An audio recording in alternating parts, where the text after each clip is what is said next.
Com a palavra, a vereadora Sandra Boneto. Agradece e abre mão. Vereadora Rose Frigeri, prejudicada. Vereador Tenente Cristiano Becker. Ô, nobre presidente, muito obrigado. Eu tenho... acabei me passando hoje no primeiro horário da manhã. Queria ter feito deferência a uma princesa que é muito importante para mim, muito querida. A passagem do aniversário da Rafaela Campos da Silva, que faz hoje seus 8 aninhos de idade. E desejar que a Rafinha continue descobrindo o mundo com olhos curiosos e o coração cheio de alegria. Então, felicidades, Rafaela.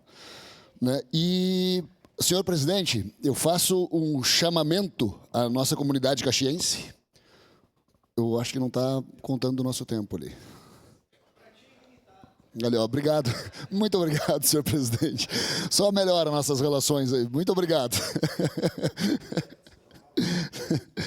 Então, eu faço um chamamento à comunidade caxiense.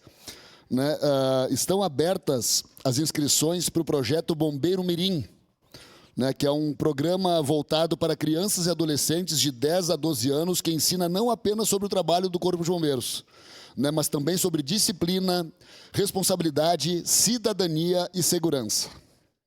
Esse projeto já acontece em várias cidades aqui da nossa região.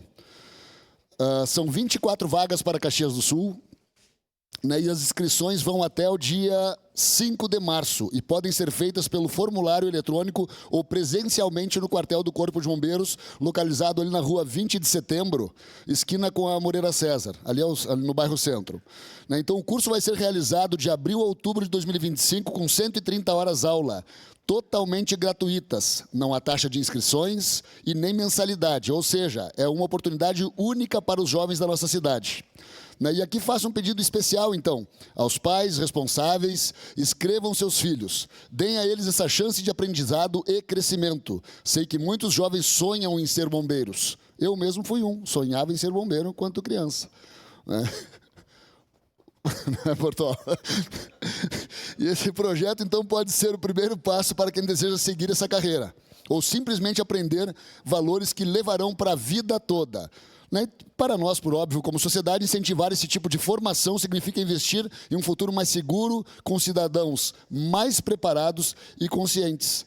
E também conclamamos a empresários que apoiem esse projeto junto ao Corpo de Bombeiros, como apoiadores. É só procurar o comando do Corpo de Bombeiros, Coronel Batista, junto à própria instituição, Corpo de Bombeiros, para apoiar, então. É um chamamento que eu faço, senhor presidente, e era isso. Obrigado, vereador Cristiano.